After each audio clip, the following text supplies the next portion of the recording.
Salut et bienvenue sur ma chaîne. En Afrique, on retrouve les deux religions les plus répandues dans le monde, à savoir le christianisme et l'islam. Mais aujourd'hui, on est là pour parler que du christianisme et comment et pourquoi les populations d'Afrique ont embrassé cette religion. Lorsqu'on parle de christianisme en Afrique, on a tendance à évoquer en premier lieu les razzias négrières occidentales qui ont débuté à la fin du XVe siècle. Sauf que tout ceci n'a pas vraiment commencé là. En effet, les premières traces du christianisme en Afrique étaient en Éthiopie actuelle. Et oui, car en fait, l'Éthiopie de l'Antiquité était le Soudan actuel. Le mot Éthiopie est en fait une expression grécisée signifiant noir.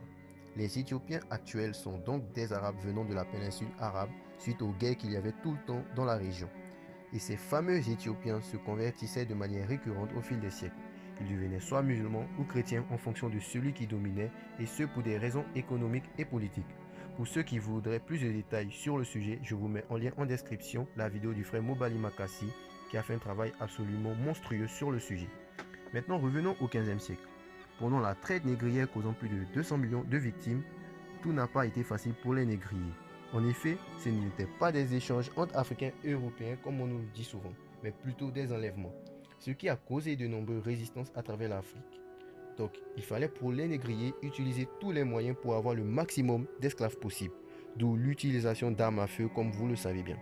Mais les populations ne se faisaient pas avoir aussi facilement, alors il fallait massivement aliéner les populations africaines avec le christianisme afin de diminuer graduellement le taux de résistance. Ce concept consistait à faire en sorte que les populations perdent leurs repères culturels afin qu'elles soient manipulables et exploitables. Elle visait à détruire les Africains de l'intérieur. Ceux qui se convertissent aux religions abrahamiques sont assez persécutés, que ce soit récemment en Chine où une vidéo montre une torture de quelques Chinois devenus musulmans torturés.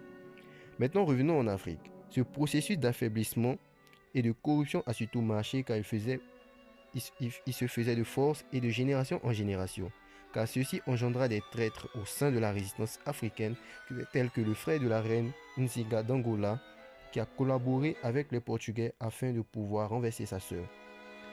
Donc si toi, Africain, tu m'écoutes, sache que si tu as reçu la Bible et tu es devenu chrétien, ce n'est pas parce que les bourreaux de tes ancêtres voulaient partager le paradis avec toi à la fin du monde, mais pour des raisons politiques comme ça a pu arriver avant cette période en Arabie et en Europe suite aux guerres territoriales qu'il y avait dans le monde. Merci.